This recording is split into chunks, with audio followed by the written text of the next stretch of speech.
اور بڑے گھر میں جہاں اگر افراد زیادہ ہوتے ہیں تو مسائل بڑھیں گے تو حل کرنے والے بھی زیادہ ہوں گے.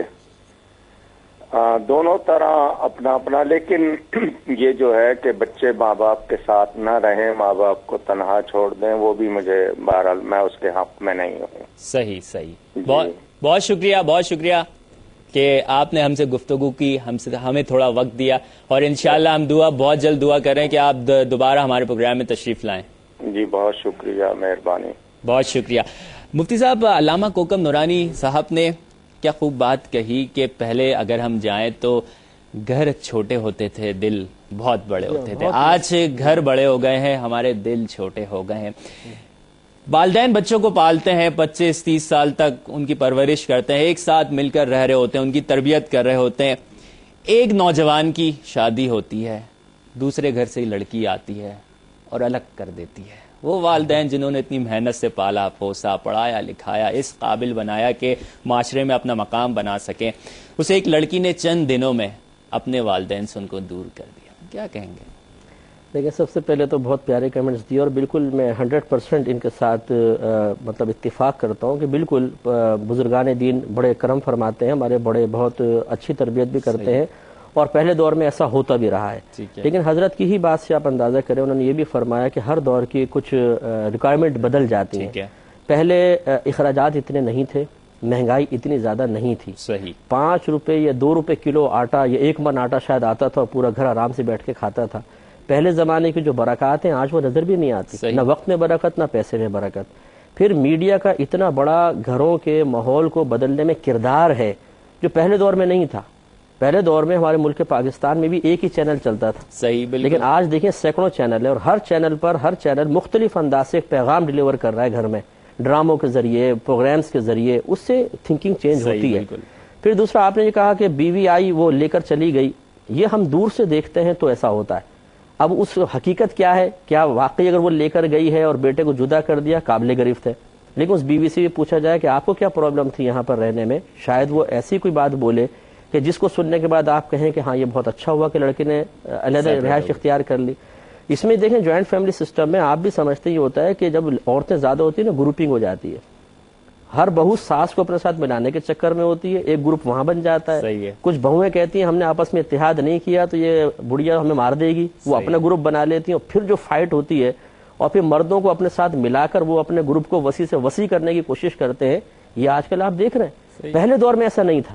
یہ ڈراموں سے بہت زیادہ اڈاپٹ کیا ہے. یہ میں عرض کرنا چاہ رہا ہوں کہ پہلے دور میں بڑے سادہ لوگ تھے، وسیع ظرف تھے، برداشت کا مادہ بہت زیادہ تھا. بچے کبھی بدتمیزی کریں بڑے برداشت کرتے تھے، اور بچے زیادہ بڑوں کے ادب احترام کرتے تھے. آج کل فلم اور ڈراموں نے سوچیں بدل دی ہیں. ان بدلی ہوئی سوچوں کے ساتھ اسی سابقہ ماحول کو اگر آپ گھر میں قائم رکھنے کی کوشش کریں گے، یہ باہم متصادم ہوں گے، ٹکراؤ پیدا ہوگا اور گھر کا سکون ختم ہوگا. اس لیے بہت سمجھداری کے ساتھ میں نے عرض کیا نا کہ جوائنٹ فیملی سسٹم کو مطلقاً یہ نہیں کہیں گے کہ غلط ہے، نہ یہ کہیں گے کہ 100% درست ہے، بلکہ اپنے اپنے ماحول اور گھر والوں کی طبیعتوں کے اعتبار سے آپ دیکھیں کہ یہ آپ کے لیے مفید ہے یا نہیں مفید ہے. اور میں نے جو آپ کو عرض کیا، میں اس میں بہت عافیت محسوس کرتا ہوں کہ سیپریٹ گھر ہوں لیکن بالکل ساتھ ساتھ ہوں، بزرگوں کے سائے میں بچے پلیں، تربیت بھی ہو، اور اس قسم پرائیویسی کی حفاظت بھی ہو جائے گی، اور انشاءاللہ اس قسم کے نیگیٹو معاملات سامنے نہیں آئیں گے. ٹھیک ہے. اس وقت ناظرین ٹیلی فون لائن پہ موجود ہیں مفتی محمد ابراہیم قادری صاحب، ممتاز عالم دین. ان سے جانتے ہیں یہ ان کی کیا رائے ہے جوائنٹ فیملی سسٹم کے حوالے سے. السلام علیکم. وعلیکم السلام ورحمۃ اللہ. کیسے مفتی صاحب، خیریت سے ہیں آپ؟ الحمدللہ، اللہ کا شکر. مفتی صاحب، آپ کیا کہیں گے، جوائنٹ فیملی سسٹم بہتر ہے یا سیپریٹ رہنا بہتر ہے؟ ہاں، بسم اللہ الرحمن الرحیم. شکریہ، آپ نے اپنے اس پروگرام میں مجھے بھی شامل کر لیا ہے. بہت شکریہ کہ آپ نے وقت دیا. ہاں، تو بات یہ ہے بھائی کہ یہ تو حالات پر منحصر ہے. ٹھیک ہے. کہ آدمی کے جو حالات ہیں وہ کس چیز کے متقاضی ہیں. بسا اوقات ایسا ہوتا ہے کہ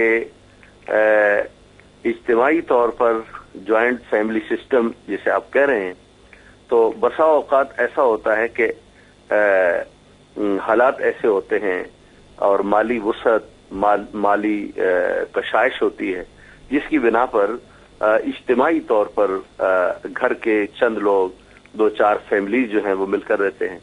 اور بسا اوقات یہ ہوتا ہے کہ ہر ایک کے معاشی حالات اس کے متقاضی ہوتے ہیں کہ الگ الگ رہا جائے. صحیح. اسلام کا جو نقطہ نظر اس معاملے میں ہے وہ ایسا واضح نہیں ہے، بلکہ معلوم یہ ہوتا ہے کہ اسلام نے خاندانوں پر اس کو چھوڑ دیا ہے کہ وہ دیکھ لیں کہ حالات کس چیز کے متقاضی ہیں. اگر اجتماعی طور پر رہنا قابل قبول ہے تو اکٹھا رہ لیں، اور اگر سیپریٹ رہنا چاہتے ہیں تو سیپریٹ رہ لیں. کبھی ایسا ہوتا ہے کہ ایک آدمی کی آمدن کم ہے، ایک آدمی کی آمدن زیادہ ہے. کبھی ایسا ہوتا ہے کہ رشتوں میں وہ محبت، وہ اخوت، وہ چاشنی، مروت نہیں رہتی، اور دلوں میں وہ محبتیں نہیں رہتی، اور خونی جو رشتے ہیں ان میں کچھ کمی سی واقع ہوتی ہے. ان حالات میں پھر سیپریٹ رہنا اچھا ہے. تو یہ آدمی کے حالات ہیں، اور اس کے جو خاندان کے حالات ہیں، اور اس کے جو معاشی حالات ہیں، اور خاندان کے اندر جو ان کی مروت اور ان کی محبت کے حوالے سے جو صورتحال درپیش ہو، اس حوالے سے جو ہے وہ کیا جائے. اگر اجتماعیت اچھی نظر آئے تو اجتماعی طور پر رہ لیں، اور اگر وہ انفرادی طور پر رہنا چاہیں تو انفرادی طور پر رہ لیں. ٹھیک ٹھیک، بہت شکریہ کہ آپ نے وقت دیا، اور ہمیں دعاؤں میں آپ ضرور یاد رکھیے گا. جی بہت بہت شکریہ. بہت شکریہ. ممتاز عالم دین مفتی محمد ابراہیم قادری صاحب سے ہم گفتگو کر رہے تھے. انشاءاللہ گفتگو کو مزید آگے بڑھائیں گے. یہاں پر وقت ہوا ہے بریک کا. بریک کے بعد آپ سے دوبارہ ملاقات کرتے ہیں. دیکھتے رہیے پروگرام فکر نو. اس کے خلاف بات کر رہی ہوتی ہے، اور جب شوہر اپنی وائف کی بات سنتا ہے تو اس کو وہ صحیح لگتی ہے، اور جب والدہ کے پاس آ کے والدہ کی بات سنتا ہے تو اکثر والدہ صحیح لگتی ہے، اور اس میں فیصلہ کرنے میں وہ کیفیت ہی عجیب و غریب ہو جاتی ہے کہ کس کے ساتھ جایا جائے. اور بسا اوقات والدہ طلاق کا مطالبہ کرتی ہیں اور وائف گھر علیحدہ رہنے کا مطالبہ کرتی ہیں، تو اس میں وہ پھر کیا کرنا چاہیے؟ آفس جائے تو آفس میں 10 ٹینشن، گھر میں آئے تو 100 ٹینشن. کیا کرے بیچارہ مرد؟ دیکھیں، پہلی بات تو یہ، اگر اس کو حکم اور ثالث بننے کا اتنا زیادہ شوق ہے، پہلی بات تو میں کہتا ہوں بیچ میں پڑے ہی نہیں. عورتوں کے جھگڑے میں بیچ میں اگر پڑا تو وہ پزل ہو جائے گا، کیونکہ ماں وہاں رو کر اس کو ایموشنلی بلیک میل کرے گی. مفتی صاحب بہت سارے مرد اور یہاں دیکھ رہے ہیں بیوی بھی کرے گی. میں بہت فیس کر چکا ہوں، 7 سال سے کر رہا ہوں، میں نہیں گھبراتا. ہونا ہی چاہیے کہ پہلی بات تو یہ کہے کہ آسان سی بات آپ کو عرض کرتا ہوں کہ آپ لوگ آپس کا مسئلہ خود ہی حل کریں. صحیح. اگر بالفرض بیچ میں حکم یا ثالث بنتا ہے تو پھر فریقین کی سنیں. ایک فرد واحد کی سن کر فوراً کسی نتیجے پر نہ پہنچے. میجر مسٹیک یہی ہے، وہ ماں کی سن کے گرم ہو جاتا ہے، غصے میں آ کے بیوی پہ چڑھ جاتا ہے، اس کی سنتا نہیں، یا بیوی کے پہلے کمنٹس لے لیتا ہے تو ماں کی سننے کے لیے تیار نہیں ہوتا. یہ غلط ہے. دونوں کی سن کر پھر کوئی مناسب فیصلہ کرے. ایک بچی نے کہا تھا کہ شرعی لحاظ سے لڑکی کو یہ اختیار ہے کہ وہ علیحدہ رہائش کا مطالبہ کر سکتی ہے. یہ مناسب نہیں ہے، یہ غلط انہوں نے کہا.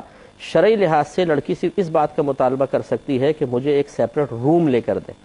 اگر ایک جوائنٹ فیملی سسٹم ہے اور اس میں لڑکا لڑکی کو یعنی بیوی کو ایک سیپریٹ روم دلوا دیتا ہے جس میں اندر سے وہ کنڈی لگا سکے، اور کہ جب کبھی باہر جائے تو باہر سے تالا لگا کر اپنے مال کی حفاظت کر سکے، تو یہی سیپریٹ رہائش دینے کا ایک تصور ہے. یہ نان نفقہ کمپلیٹ ہو گیا، یعنی کھانا پینا، لباس اور رہائش. تو اس لیے اگر وہ بالفرض اگر لڑکی مطالبہ کر رہی ہے کہ مجھے علیحدہ رہائش لے کر دو، اور اس نے کمرہ پہلے ہی دیا ہوا ہے، تو لڑکی کا مطالبہ بیجا ہے. تو معاملہ یہ بھی ہے کہ اصل میں مرد جو گھر کا سرپرست ہے یا جو بیٹا وغیرہ ہے، انہیں شرعی مسئلے معلوم ہی نہیں ہوتے. ماں کے کس حد تک حقوق ہیں اور بیوی کے حقوق کس حد تک ہیں. ماں یہ کہتی ہے تیری بیوی شام کو چائے بنا کے نہیں پلاتی ہے، وہ کہتا ہے تم نے کیوں نہیں پلائی. اب یہ بیوی کے اوپر لازم تو نہیں ہے کہ وہ ساس کو چائے بنا کر پلائے، یہ اس پہ لازم نہیں ہے. ساس کے کپڑے دھونا اس پر لازم نہیں ہے. ہاں، وہ شوہر کی دلجوئی کے لیے، شوہر کو راضی رکھنے کے لیے خدمت کرے تو بہت اچھی بات ہے، اور کرنی بھی چاہیے کہ ماں باپ سمجھ کے خدمت کرے، لیکن اس پہ واجب تو نہیں ہے نا. جب اس پہ واجب نہیں ہے تو پھر اس کو اس وجہ سے سزا دینا، یا جیسے انہوں نے کہا کہ ماں بعض اوقات کہتی ہے چونکہ میری خدمت نہیں کرتی طلاق دے دے اس کو.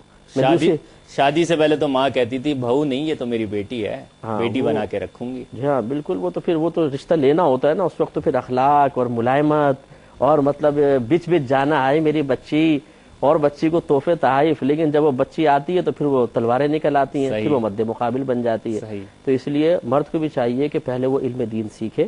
اور ہمارا مشورہ یہی ہے، جتنے ہمارے پروگرام دیکھ رہے ہیں، کہ آپ اپنے بچوں کی شادی کرنا چاہیں تو اس سے پہلے میاں بیوی کے حقوق کے بارے میں مکمل طور پہ شرعی تعلیمات ان کو فراہم کریں، تاکہ آگے چل کے اس قسم کے مسائل کا درپیش نہ ہو. ٹھیک ہے. ایک اور سوال شامل کرتے ہیں. جی سوال میرا یہ ہے کہ ابھی جتنی سیر حاصل گفتگو ہوئی ہے اس ٹاپک کے بارے میں، تو کیا ہم اس ٹاپک کے حوالے سے اس تمام بحث کی روشنی میں کیا ہم یہ کہہ سکتے ہیں کہ سیپریٹ رہنا پیرنٹ کے ساتھ جائز اور ساتھ رہنا افضل ہے؟ ٹھیک ہے جی ہاں، بالکل، یہ بالکل دیکھیں ساتھ رہنا ہی افضل ہے، اور اسی صورت کو اگر اختیار کر سکتے ہوں اور اس میں کوئی منفی معاملات نہ ہو تو سب سے بیسٹ یہی ہے۔ میں نے کہا نا سب سے بیسٹ یہی ہے کہ ماں باپ کی توجہ، پھر ماں باپ بھی تمنا رکھتے ہیں کہ بیٹا کم از کم اگر ساتھ آ کے نہیں بیٹھتا نا تو سامنے سے گزرتا ہوا تو نظر آ جائے، نظر تو پڑ جائے، ماں باپ اسی سے سکون حاصل کرتے ہیں۔ جیسے ہم اپنے بچوں کو دیکھتے ہیں فلاں نظر نہیں آ رہا کہاں ہے، کافی دیر سے اس کی غیر حاضری محسوس ہوتی ہے، تو ماں باپ کے بھی اپنے جذبات ہوتے ہیں۔ لیکن میں نے دیکھیں میری بات پہ آپ وہی توجہ رکھیے گا کہ اگر ساتھ رہنے میں، جیسے حضرت نے بھی فرمایا کہ بعض اوقات ساتھ رہنے میں دل دور ہو جاتے ہیں، بھائی بھائی کا اتنا دشمن ہو جاتا ہے کہ شکل دیکھنا پسند نہیں کرتا ہے، ایسی صورت میں پھر ساتھ رہنا یہ بہت خطرناک ہے، اس میں پھر علیحدہ ہونے میں کوئی حرج نہیں ہے، لیکن وہی کہ توازن اور مطلب یہ کہ عدل اور انصاف قائم رکھے کہ والدین کو یکسر فراموش نہ کرے، ان کی آگے مزاج پرسی کرتا رہے، ان کی محتاجی کا لحاظ رکھے، تو اس میں کوئی حرج نہیں۔ ٹھیک ہے، آپ کے پڑوسی کی رائے تھی کہ سیپریٹ رہنا بہت میرے خیال میں بہتر ہے، کچھ رائے تبدیل ہوئی آپ کی اس پروگرام سے؟ نہیں، پھر بھی آج کل کے زمانے میں جیسے ہی لوگ پرائیویسی زیادہ پسند کرتے ہیں تو میرے خیال سے جو ہے نا سیپریٹ ہی رہنا پسند ہے۔ ٹھیک ہے، میرا خیال ہے بہت سارے ناظرین دیکھ رہے ہوں گے، ان کی رائے تو تبدیل ہوئی ہوگی۔ کیا پیغام دیں گے جو لوگ آپ کو دیکھ رہے ہیں؟ جی ہاں، دیکھیں میں وہی عرض کروں گا کہ اس پروگرام کو ہو سکے تو آپ غور سے دیکھیں، جو آپ نے سنا ہے ان باتوں پر غور و تفکر کریں اور پھر اپنے بارے میں فیصلہ کریں۔ اگر آپ ان میرڈ ہیں تو پہلے سے، میں ہمیشہ یہ کہتا ہوں کہ فیوچر پلاننگ بہت ضروری ہے۔ آپ 8 سے 10 سال بعد کے بارے میں غور کریں تو آپ کامیاب انسان ہیں۔ اگر آپ صرف وقتی طور پہ غور و تفکر کر کے مستقبل کو فراموش کر رہے ہیں تو آپ ناکام ترین انسان ہیں، کیونکہ سامنے آنے والی اچانک مصیبت پھر آپ کو پزل کر دے گی۔ آپ آج سے 10 سال بعد غور کریں کہ میں نے کس طرح گھر میں ایڈجسٹ کرنا ہے، بیوی کو کیسے فیس کروں گا، بچوں کی تربیت کیسے کرنی ہے، جوائنٹ فیملی میرے لیے بہتر ہے یا نہیں ہے، کیونکہ خاندان کے دیگر جو معاملات ہوتے ہیں وہ ہمیں بہت کچھ سکھا دیتے ہیں۔ چچا تایا پھپھا ابا جان کی لڑائی ہو رہی ہے، خالہ بہن سے لڑ رہی ہیں، یہ چیزیں ہمیں بہت کچھ سکھا دیتی ہیں، تو وہ غور تفکر کر سکتا ہے کہ مجھے آگے کیا کرنا ہے۔ اور جو شادی شدہ ہیں وہ اپنے بارے میں اب غور کریں کہ ہمیں کیا یہ موجودہ ماحول میں رہنا بہتر ہے یا علیحدہ اس طرح رہنا کہ ماں باپ کو فراموش بھی نہ کریں، رشتہ داروں کو فراموش نہ کریں، یہ بہتر ہے۔ جو ہو اس کے بارے میں فیصلہ کریں، اور اسی طریقے سے بڑوں کو بھی چاہیے کہ وہ اس کو انا کا مسئلہ نہ بنائیں، کہ گھر میں چاہے ماحول کتنا ہی خراب کیوں نہ ہو، لڑائی جھگڑے ہوں، سر پھٹول ہو رہی ہے، برتن ٹوٹ رہے ہیں، بس لیکن رہنا تم نے گھر میں ہے، یہ نہیں۔ انہیں بھی اپنے ذہن میں وسعت پیدا کرنے کی ضرورت ہے، انہیں بھی اپنے بچوں پہ اتنا ٹرسٹ تو کرنا چاہیے کہ اگر بچہ علیحدہ ہوگا تو یہ ہم سے جدا نہیں ہوگا۔ اگر آپ کو یہ خوف ہے کہ وہ علیحدہ ہو کے جدا ہو جائے گا تو آپ کی تربیت میں کون سی ایسی کمی ہے کہ باہر آنے والی ایک نا تجربہ کار لڑکی اس کو لے گئی اور آپ اتنے تجربہ کار بزرگ تھے اور آپ اس بچے کو اپنا نہ بنا سکے، اس پر توجہ کرنے کی۔ بالکل بالکل مفتی صاحب، بس وقت پتہ نہیں چلا کیسے گزر گیا، بہت ساری باتیں تھیں جو ہم سب کہنا چاہتے تھے، پوچھنا چاہتے تھے آپ سے۔ انشاءاللہ آپ دوبارہ پروگرام میں تشریف لائیں گے ضرور، انشاءاللہ کریں گے تو، اور وقت نہیں بھی دی تو ضرور ضرور۔ آپ نوجوانوں کا بھی بہت بہت شکریہ کہ آپ اس پروگرام میں تشریف لائیں۔ ناظرین، جوائنٹ فیملی سسٹم کے حوالے سے آج مفتی محمد اکمل صاحب آج ہمارے مہمان تھے، اس حوالے سے آج ہم نے گفتگو کی۔ اگر ہم ایک گھر کو دیکھیں تو ایک گھر کیسا ہونا چاہیے؟ ایک گھر وہ ہوتا ہے کہ جس میں والدین کا پیار، والدین کی محبتیں موجود ہوتی ہیں، جس میں ماں کی ممتا موجود ہوتی ہے۔ ایک گھر ویسا گھر ہوتا ہے کہ جس میں باپ کی شفقتیں موجود ہوتی ہیں۔ ایک گھر ایسا گھر ہوتا ہے کہ جس میں بھائی بہن آپس میں مل جل کر رہتے ہیں، پیار و محبت ہوتا ہے۔ ایک گھر، ایک اسلامی گھر ایک ایسا ہوتا ہے کہ جس میں روزانہ صبح قرآن مجید کی تلاوت کی جاتی ہے۔ ایک گھر ایسا ہوتا ہے کہ جس میں عبادات کی جاتی ہیں، جس میں اللہ رب العزت کا نام لیا جاتا ہے۔ ایک اسلامی گھر ایسا ہوتا ہے، ایک اسلامی خاندان ایسا ہوتا ہے کہ جو اپنی زندگی کو اسلامی روایات کے مطابق گزارتے ہیں۔ جوائنٹ فیملی سسٹم میں آج ہم نے بات کی مفتی محمد اکمل صاحب سے، اور ٹیلی فون لائن پہ